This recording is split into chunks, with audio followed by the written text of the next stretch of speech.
Today, we're going to give you our 2023 marketing predictions. These are, by the way, we're calling our shot here. Neil and I, we're going to review how this goes in a year or so to see how right or wrong we are. Some years I'm pretty good on my predictions. Some years I'm just way off. Last year on my business predictions, I was 1 for 5, so 20%. Hopefully this year is a little different. So I'll start first and then we can kind of bounce around here, Neil. So first and foremost, on the marketing side, this is more business related, but I think it's also marketing related. I think we're going to see more M&A activity in the next year, but also probably into 2024 as well.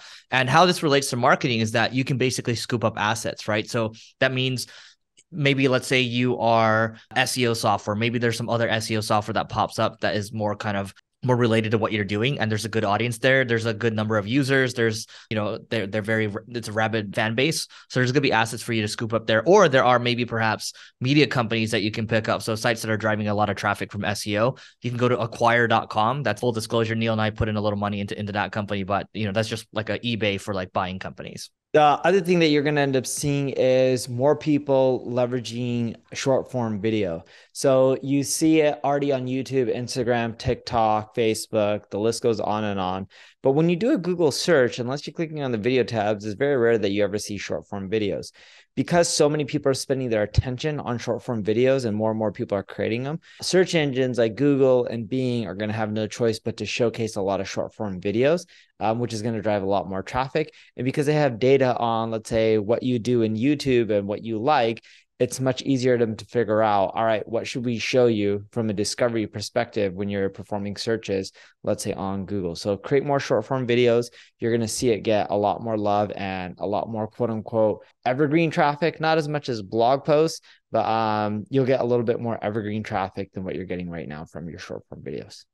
Yeah, another marketing prediction for 2023 is we believe that marketers are going to have some form of AI assistant by the end of the year. So most marketers, let's say 70, 80% or so, might be using a tool like ChatGPT or maybe using a tool like Jasper, or you can be there's a bunch of Twitter tools out there that use AI to help you in terms of writing hooks and, coming up with ideas that, from the top creators out there. So there's just a lot of different ways to work off this. And also like I've seen AI create landing pages too that look really, really good and AI created art. So I think we're just scraping the surface here, but I think we're going to see a lot more usage, a lot more practical utility out of AI in 2023. Yeah.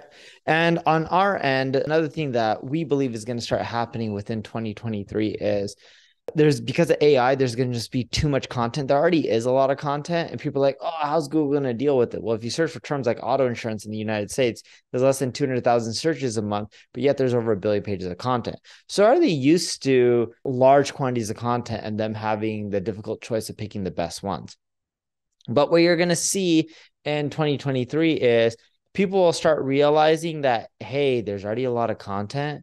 I need to actually focus on updating my content more.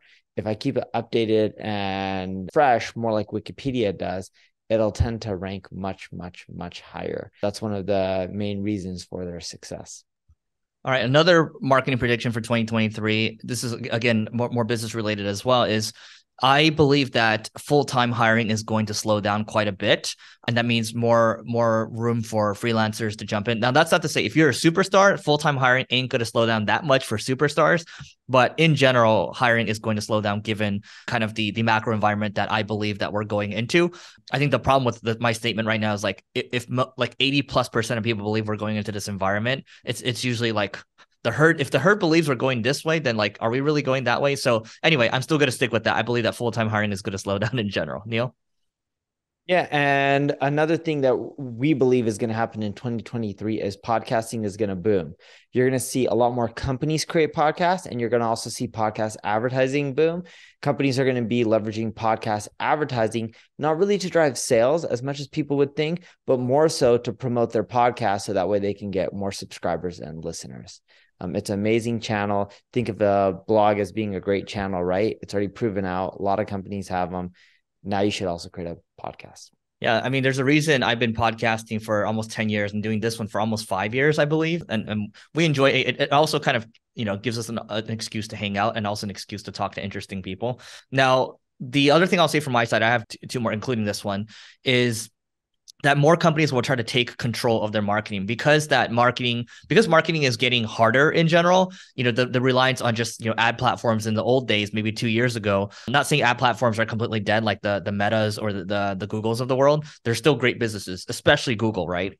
And what I mean by this is that we're going to see more people try to say, okay, let's take more control of our marketing. Let's level up our retention marketing. So email, SMS. Let's level up, the assets that we control. Like our blog, right? Like maybe let's create more content there.